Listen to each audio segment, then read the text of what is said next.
굿TV 시청자 여러분들, 천세종 목사입니다. 훈민복음 세상을 깨우는 말씀에 오신 것을 환영합니다. 오늘도 귀한 분들 패널로 참여해 주셨습니다. 반갑습니다. 안녕하세요. 반갑습니다. 지난 시간에는 바울은 무엇을 자랑하고 싶었을까? 그런 제목으로 말씀을 살펴보았습니다. 오늘은 바울의 아들은 어떤 일을 했을까? 그런 제목으로 오잉하시겠네요. 같이 말씀을 살펴보도록 할게요. 오늘은 바울의 아들 이야기를 해보려고 합니다. 결혼 안 했었잖아요, 목사님. 바울이 아들이 있어요? 그러니까 이게 입양했나요? 아들 이야기를 하려고 그러면 이제 아들이 있었는지 없었는지부터 좀 확인해야 되겠는데요. 네. 여러분, 아들이 있었어요, 없었어요? 육신의 아들은 없었죠. 아, 육신의 아들 없었고. 그러면요? 결혼은 안 결혼 했잖아요. 안 하시지 않으셨어요? 네. 혹시 숨겨둔 아들이 숨겨둔 아들이 너무 간다요? 네. 하여튼 아들처럼 귀히 여겼던 어떤 존재가 아닐까. 그러게 말입니다. 오늘 그 이야기를 좀 해보려고 하는데요. 먼저 할 수 있는 대답은 아들이 있었다는 겁니다. 왜냐하면 아들이라고 부르는 사람이 있었거든요. 한번 살펴보겠습니다. 고린도전서 4장 17절입니다. 장혜원님. 이로 말미암아 내가 주 안에서 내 사랑하고 신실한 아들 디모데를 너희에게 보내었으니 그가 너희로 하여금 그리스도 예수 안에서 나의 행사 곧 내가 각처 각 교회에서 가르치는 것을 생각나게 하리라. 아멘. 여기에 어떤 표현이 나옵니까? 내 사랑하고 신실한 아들 디모데. 아들이라는 단어를 쓰고 있죠. 아들 이름 뭡니까? 디모데라고 하는 아들이 있었습니다. 예, 그래서 여기서 아들이라고 번역된 헬라어는 테크논이라고 하는 단어인데요. 테크논은 사실은 남자아이나 여자아이나 어린아이를 부르는 말이었습니다. 그러니까 나의 자녀라고 번역할 수 있겠는데요. 디모데가 남자아이였기 때문에 아들이라고 번역했습니다.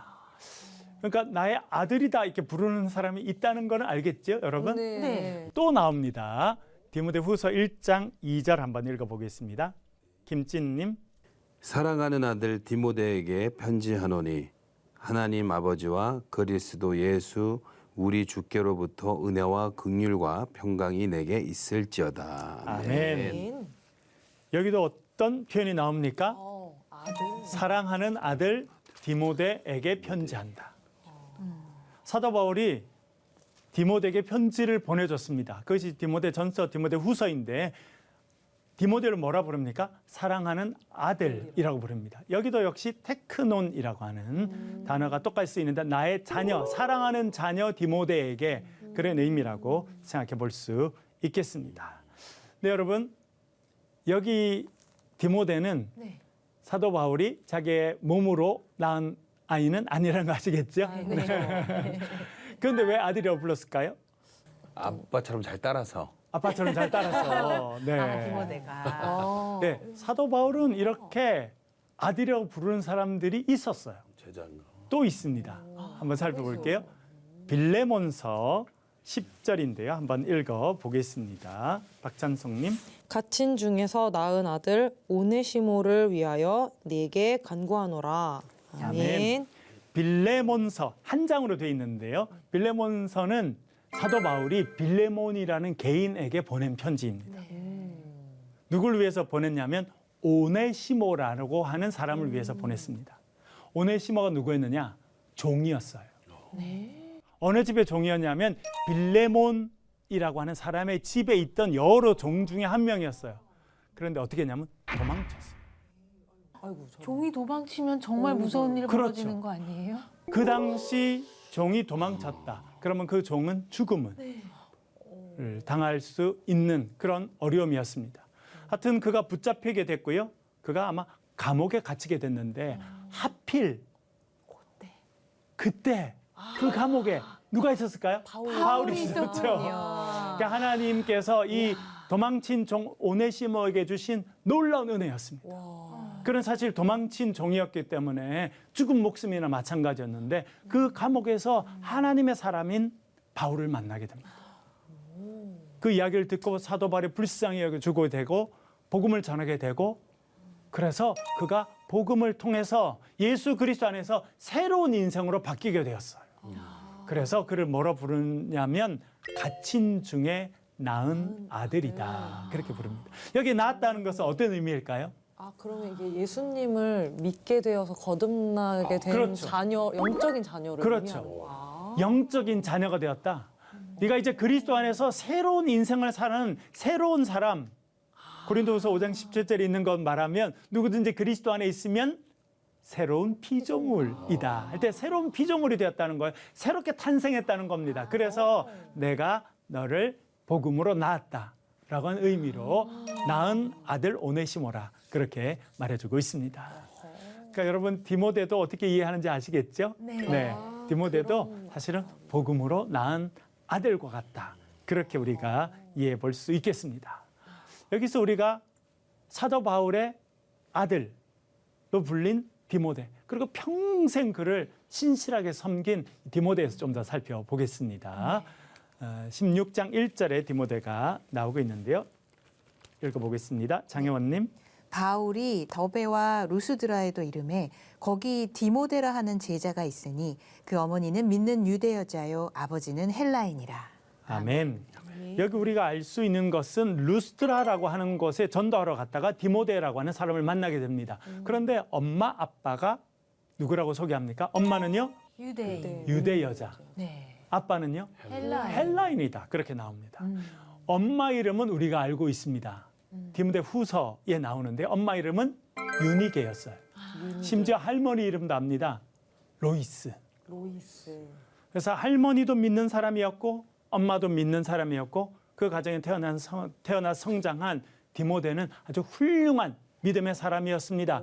그래서 거짓 없는 믿음을 소유한 사람이다. 그렇게 평가를 받게 됩니다. 그런데 아버지는 누구였어요? 헬라인인데 이름도 안 나옵니다. 이름도 안 적어주군요. 네, 이름도 안 나왔어요. 네. 자, 여기서 우리가 한번 어떻게 유대인이 되는지 잠깐 한번 생각해 볼게요, 여러분. 자, 여기 같은 경우에는 지금 아버지는 누구예요?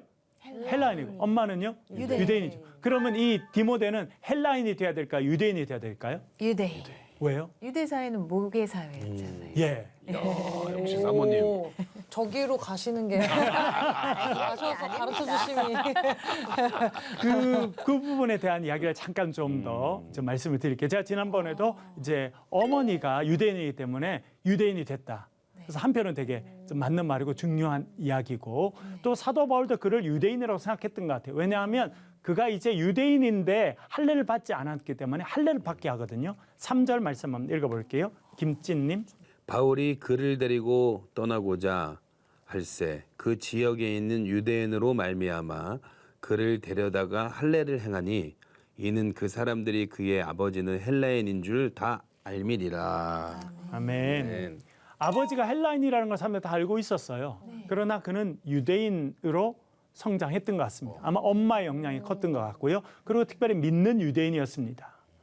그래서 사도 바울이 결단한 것은 그를 데려가서 할례를 받게 해서 다른 유대인들이 거부감이 없도록 그렇게 이제 만들었다라고 조금 여기 생각이 듭니다. 생각할 부분이 있는 것 같네요. 저는 네. 바울이 원래 할례를 더 이상 필요 없다. 그렇죠. 그랬는데도 불구하고 어떤 믿지 않는 사람들에게 분쟁이 될 수 있는 부분을 없애기 위해서 이렇게 네. 했을까요? 디모데를 그렇죠. 앞으로 쓰기 위해서. 아마 디모데가 앞으로 우리가 좀 더 보면 디모데가 지금 루스트라에서 만나게 되는데 어디로 가냐면 우리가 잘 아는 빌립보를 들리고 그다음에 데살로니가에 갔다가 또 베레아로 가게 되는데 이 데살로니가에도 사도 바울이 회당에 들어갑니다. 유대인들 회당. 네.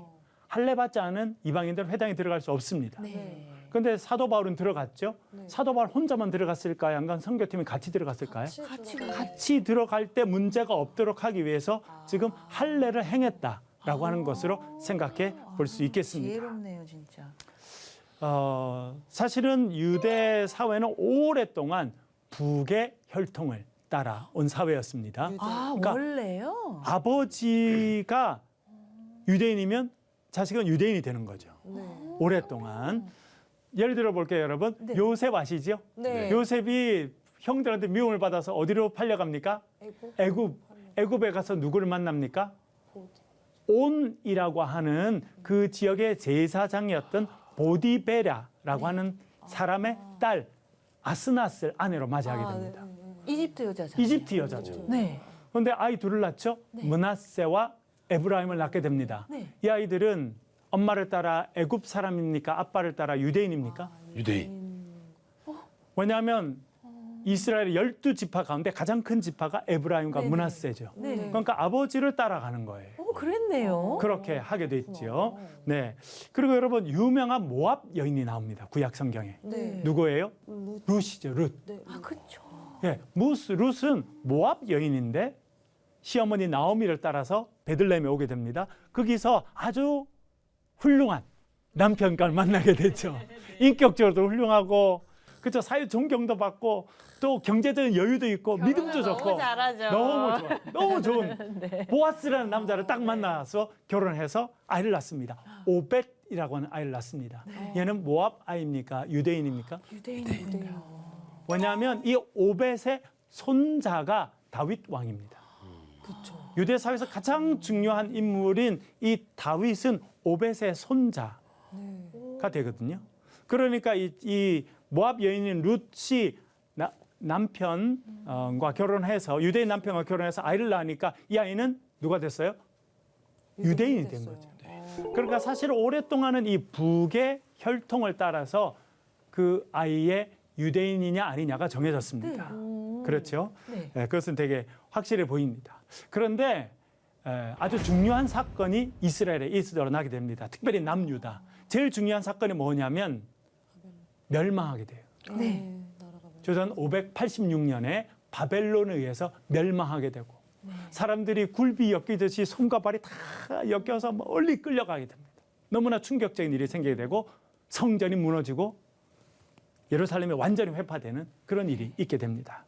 그리고 3번에 걸쳐서요 포로 귀환이 이루어지게 되는데요.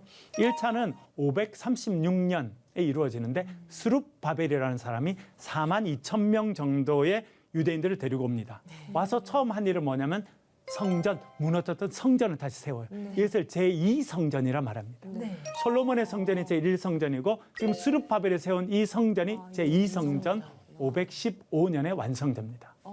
2차 포로 귀환이 있는데요. 458년에 이루어지게 되는데 이때는 에스라, 학자 겸 제사장이었던 에스라가 많은 사람들과 같이 돌아옵니다. 그리고 하나님 말씀을 가르치게 되죠. 3번째 귀환이 이루어지는데 다주전입니다. 444년에 이루어지게 되는데 누가 이때는 오게 되냐면 총독으로 임명받은 느헤미야가 돌아오게 됩니다. 와서 뭘 했습니까? 예루살렘 성벽을 쌓는 그 일을 하게 되었습니다. 그런 의미에서 에스라와 느헤미야는 비슷한 시대 때 귀환해서 이 무너진 이스라엘의 민족성을 다시 세우고 정체성을 다시 세우는 대단히 중요한 일들을 하게 되는데 이때 문제가 된 것이 있습니다. 이방 여인과 결혼한 사람들이 많았다는 겁니다. 같이 돌아올 때 새 가족을 형성해서 돌아왔군요. 예, 그러기도 하고 또 돌아왔던 사람 중에서 여기서 정착해 있으면서도 그런 여인들을 만난 사람들이 많았다는 거예요. 이것이 중요한 이슈가 되어서 결정을 하게 되는데요. 에스라 10장을 한번 살펴보겠습니다. 에스라 10장 2절과 3절 읽어보겠습니다. 박창성님. 엘람 자손 중 여히엘의 아들 스가냐가 에스라에게 이르되 우리가 우리 하나님께 범죄하여 이 땅 이방 여자를 맞이하여 아내로 삼았으나 이스라엘에게 아직도 소망이 있나니 곧 내 주의 교훈을 따르며 우리 하나님의 명령을 떨며 준행하는 자의 가르침을 따라 이 모든 아내와 그들의 소생을 다 내보내기로 우리 하나님과 언약을 세우고 율법대로 행할 것이라. 아멘. 아멘. 사람들이 모여서 중요한 결정을 하게 됩니다. 스가냐라는 사람이 에스라에게 말합니다. 우리가 하나님께 죄를 지었습니다. 그 죄의 내용이 뭡니까? 이 땅 이방 여자를 맞이해서 아내로 삼았다. 이것이 죄라는 거예요. 사실은 이 배경은 솔로몬까지 올라갑니다. 솔로몬이 지혜의 왕이었지만 나중에 외교 정책을 펼치면서 동맹 관계를 맺잖아요. 그 동맹의 결과로 공주들을 데려가서 다 아내로 삼습니다. 그래서 그가 노년에 어떻게 하게 됩니까? 그 이방 여인들이 섬겼던 우상신을 섬기게 됩니다. 그것이 쓴뿌리가 돼서 남유다에게 계속 남게 되고요. 또 북이스라엘에서 온 이세벨의 딸이 있었어요. 아달랴라고. 그 아달랴로 인해서 그런 우상 숭배가 훨씬 더 많이 퍼지게 됩니다. 그 결과로 남유다는 멸망하게 됩니다. 그런데 다시 돌아오니까 그런 일이 또 반복된다고 생각한 거예요. 그래서 여기서는 우리가 하나님께 죄를 지었다. 그는 이방 여인들을 데려와서 아내로 삼은 것이다. 그렇게 말합니다. 그래서 결정을 하나 하게 되죠. 뭘 결정하게 됐다는 것입니까? 모든 아내와 그들의 소생들을 다 내보내기로 결정했다. 큰 결단한 거. 그렇죠. 이방인 여성과 결혼했고 그 이방인 여성이 낳아서 기르는 그 아이들 전부 다를 엄마와 자식들을 다 내보내기로 했다는 거예요. 이스라엘에서요. 예. 남유다에서. 네. 근데 여러분 여기서 중요한 것은 엄마는 이방인이 분명한데 자식들은 지금 누구라고 생각한다는 거예요? 이방인 엄마와 함께 다 내보내겠다라고 하는 거는 어떻게 생각한다는 거예요? 유대인이 아니다는 거예요. 엄마 쪽 영향이 많고 그래서 이 아이들을 유대인이라고 생각하지 않는다라고 하는 생각들이 벌써 많았다는 것을 알게 됩니다. 또 다른 비슷한 예를 한번 들어보겠는데 비슷한 때에 돌아와서 다스렸던 느헤미야 보겠습니다. 13장 23절 24절 읽어보겠습니다. 장혜원님. 그때 내가 또 본즉 유다 사람이 아스돗과 암몬과 모압 여인을 맞아 아내로 삼았는데 그들의 자녀가 아스돗 방언을 절반쯤은 하여도 유다 방언은 못하니 그 하는 말이 다 족속의 방언이므로. 아멘. 느헤미야가 총독으로 왔습니다. 그런 문제를 또 경험한 거예요. 그래서 한 가정을 만났고 또 사람들을 살펴보니까 유대 남자들이 여전히 이방 여인들과 결혼을 많이 합니다. 아스돗이라고 하는 곳에 온 여인, 모압 여인, 암몬 여인을 다 이렇게 만나요. 한 가정을 만나봤어요. 이 남자는 아스돗이라고 서쪽 해안가에 있는 도시 국가 출신의 이방 여인과 결혼해서 사는 가정을 만나봤는데 애한테 질문을 했더니 애가 무슨 말을 한다는 거예요? 아스돗 방언을 하는데 무슨 말은 못해요? 유다 방언은 전혀 못해요. 아버지가 유대인인데 이 아이가 지금 유다 말은 전혀 모르는 거예요. 누가 절대적인 영향을 이 아이에게 미치고 있다는 걸 알게 됩니까? 엄마의 영향이 엄청나게 크다는 걸 알게 되고 이 아이가 히브리 말을 전혀 모른다고 하는 것은 아버지가 가르치지 않았다는 것이고 어릴 때 아버지가 아이를 데리고 하나님의 말씀 토라를 가르쳐줘야 되는데 그런 것도 하지 않았다라고 하는 것을 증명하는 것입니다. 그래서 이 뒤에 재밌는 게 있습니다. 25절에 보면 뭐가 나오는지 압니까? 느헤미야가 그 남자를 불러요. 머리카락을 확 다 뽑아버려요. 어머나. 어머머머. 너무 화가 나서. 때리고 남자는 머리카락 확 뽑아버려요. 아주 그냥 그만큼 화가 났다는 거예요. 왜냐하면 이 사람들이 지금 바벨론으로 끌려가고 나라가 망했던 이유가 결국은 우상 숭배고 그 우상 숭배의 저 시작은 솔로몬이 이방 여인들을 데려와서 그 솔로몬이 말기에 우상신을 섬기기 시작했고 그것이 쓴뿌리가 돼서 결국 나라가 망했는데 너희들이 망국의 일을 또 하는구나 화가 났던 또 반복될까 봐. 또 반복될 거라고 생각했던 것 같습니다. 그래서 그걸 단호하게 하는 그런 모습을 보게 됩니다. 뽑으면서 단호하게. 네. 재밌는 거는 네. 에스라는요 자기 머리를 뜯었어요. 어머 어떻게 해요? 자기 머리 화가 나게 자기 옷을 찢고 자기 머리를 뜯고 그러니까 학자 겸 제사장이잖아요. 그래서 딴 사람 못했어요. 근데 느헤미야는 총독이잖아요. 정치하는 사람. 다른 사람 머리를 확 다 뽑아요. 어머나. 어떻게 해요? 그 정도로 결단해야 될 만큼 중요한 문제였다는 것입니다. 그래서 여전히 학자들 가운데 논란입니다만 말씀드린 것처럼 오랫동안 유대인들은 북의 혈통을 따라서 내려왔습니다. 그런데 그것이 크게 흔들린 사건은 바벨론으로 포로로 끌려갔다가 돌아온 사건이고 그것이 쭉 이어져서 어느 순간에는 엄마에 따라서 유대인이냐 아니냐가 결정되는 시간이 오게 됐다는 것입니다. 왜 그러냐면 아이 교육에 엄마가 절대적인 영향력을 행사한다고 하는 것을 깨닫게 되었기 때문에 그렇습니다. 그렇죠? 네. 아이들의 신앙 교육도 아빠보다는 실제로 엄마가 더 많이 한다는 것을 알게 되었고요. 그리고 어떤 데는 이 전쟁도 있고 혼란기 가운데 아빠가 누군지 잘 알지 못하는 경우도 생깁니다. 그렇죠. 근데 확실한 거는 난 엄마는 확실하니까. 그럼요. 그래서 엄마가 유대인이면 유대인으로 갑시다. 이런 문화가 어느 순간에 형성됐다 이렇게 생각할 수 있겠습니다. 재밌네요. 네. 배경이요. 바뀐 거고. 네. 네. 아유. 다시 디모데로 돌아오겠습니다. 네. 빌립보서 2장 19절 읽어볼게요. 김진님. 내가 디모데를 속히 너희에게 보내기를 주 안에서 바람은 너희의 사정을 알므로 안위를 받으려 함이니. 아멘. 사도 바울이 영적인 아들인 디모데를 이제 어디 보낸다는 겁니까? 빌립보로 보내려고 한다는 거예요. 목적이 있습니다. 왜 보내려고 한다는 겁니까? 제일 마지막에 보니까 뭐라 써 있어요? 안위를 받으려 합니다. 무슨 뜻일까요? 나도 좀 격려 받고 싶다는 거예요. 힘을 얻고 싶다는 겁니다. 여러분 치어리더 아시죠? 네. 치어리더들은 막 이렇게 하면 운동선수들이 힘이 나서 이렇게 열심히 뛰잖아요. 네, 그렇게 되고 싶다는 거예요. 격려를 받고 싶다는 응원 좀 겁니다. 해주고 위로 좀 해줘라. 예, 위로 좀 받고 싶다는 거예요. 뭘 통해서 위로를 받겠다는 겁니까? 너의 너희들의 사정을 알게 되므로. 그러니까 사도 바울은 어떤 기대를 하고 있냐면 디모데를 딱 보내요. 그럼 디모데 가서 빌립보 교인들을 보니까 와, 빌립보 교인들 완전히 달라.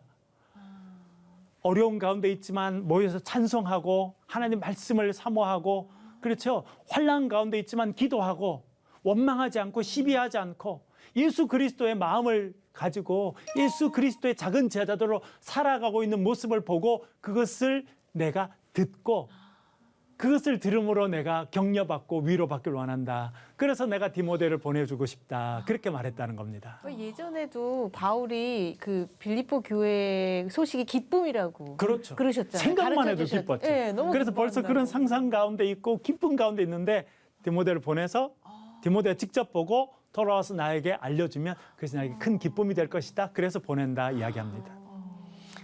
또 읽어볼게요. 20절입니다. 박찬송님. 이는 뜻을 같이하여 너희 사정을 진실이 생각할 자가 이밖에 내게 없음이라. 아멘. 아멘. 뜻을 같이 한다. 그 마음을 같이 하는 사람이 디모데라는 거예요. 그렇죠? 예, 멀리 보내는데 믿음이 있는 사람을 보낸다는 거예요. 그리고 너희 사정을 디모데처럼 진실하게 생각할 사람은 없다. 왜냐하면 디모데가 처음에 빌립보를 개척할 때부터 있었거든요. 우리가 처음에 복음을 전할 때부터 얼마나 수고하고 애썼는지 그리고 개척 멤버잖아요. 얼마나 마음을 잘 알겠어요. 그래서 너희들을 이렇게 디모데처럼 깊이 생각할 사람이 없기 때문에 너를 디모데를 보낸다. 그렇게 말해주고 있습니다. 21절 읽어볼게요. 장혜원님. 그들이 다 자기 일을 구하고 그리스도 예수의 일을 구하지 아니하되. 아멘. 여기서 그들이라고 하는 것은 보통 사람들이 그런 뜻이에요. 보통 사람들은 뭘 구한다는 거예요? 자기 일 하기 바빠. 예. 그래서 무슨 일을 안 해요? 그리스도 예수의 일은 별로 관심이 없어요. 예. 입으로만 관심이 있지 실제로 안 한다는 거예요. 네. 그런데 누구는 그렇게 한다는 거예요? 빌립보 교인들이요? 빌립보 교인들은 그렇게 하고 내가 지금 보내는 디모데는요 그렇게 하는 거예요. 자기 일 열심히 할 뿐만 아니라 예수 그리스도 일을 열심히 구하는 사람이 디모데예요. 그래서 나중에 바울이 디모데를 에베소 교회 담임 목사로 추천해서 보내고 그래서 에베소 교회 젊은 담임 목사가 됩니다. 그래서 일어난 일은 우리가 조금 이따 또 배우겠는데요. 22절 읽어볼게요. 22절입니다. 김찐님.